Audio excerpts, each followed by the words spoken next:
Dear friends, welcome to another video of Fathoming Mind.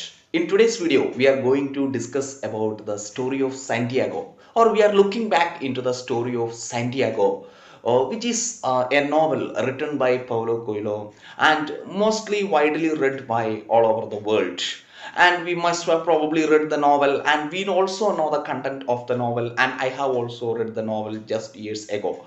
So in this story, we know the Santiago, the boy, is searching for. He is a shepherd boy. He is searching for a treasure, and he starts his journey from in front of a church, and he's searching for the treasure all around the world. He's a shepherd boy. He has got also sheep with him. Okay, he's a shepherd boy. He's going all around the world, different places of the world to find the treasure, and at last he finds that the treasure is there where he started from the journey, just from in front of the church. It is there in front of the church. The treasure is there underneath, and from there he finds the treasure. So here the physical implication of this treasure is our own self. So we are trying to find ourselves outside the world. The outside the world, we can see so many things. There is money, there is also respect, there is also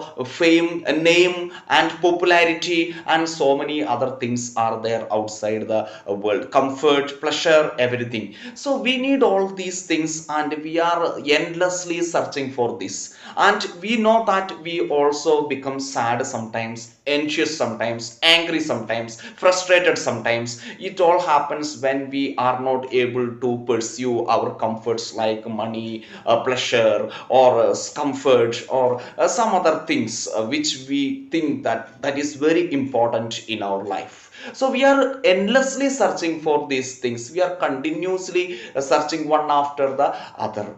So here the treasure or the real search has to begin from within. The novel that tells through the novel, the novelist tells that the real treasure is within, and the person has to search this treasure from within oneself, and it is inside. So we have to go into our own self. So if we are going deeply into our own self, the greatest treasure which is within us, the self knowledge, and if we are going into ourself, all our endless search stops. Maybe the greed for the fame, money, or popularity, or some other things, so many things of types of varieties of greeds in we have, and we are trying to make up things through this. But when we go into ourselves, we sometimes become afraid. We become feel fearful. What will happen to me? So what will happen to me? What is this me? So this is the me or the self, the image I have made about myself, and I think that I need this thing, I need that thing, I cannot survive with these things or that things, I need this much money, I need that vehicle, I need that person, this like that. I have made a lot of images about me.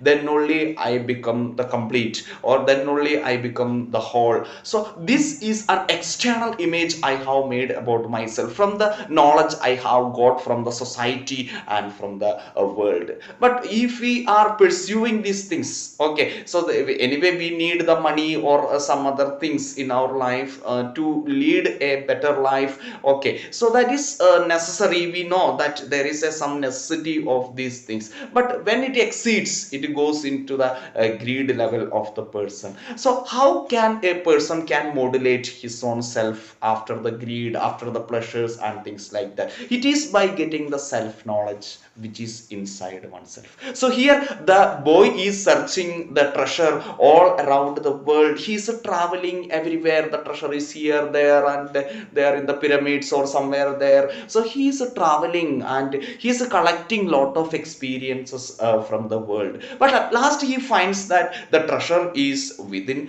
himself. So we are also endlessly searching so many other things outside of us. We are going after one thing after another and collecting so many experiences in our life, maybe maybe going for different jobs, or maybe going to different people, or different kind of experiences with the people, different places, but we are finding the true self only within ourselves. The story tells that we are finding the true self only within ourselves. So it is, there is a call to go back into ourselves. So what happens when a person goes inside oneself? When a person goes inside oneself, actually going deeply, the I is broken, the image I have made about myself is broken, then ultimately I go into a kind of shunyata, or a kind of emptiness, and that emptiness is me. So but we fear about that emptiness, but that is the emptiness where the creation begins. So in the Bible and all, we see or we read that God has created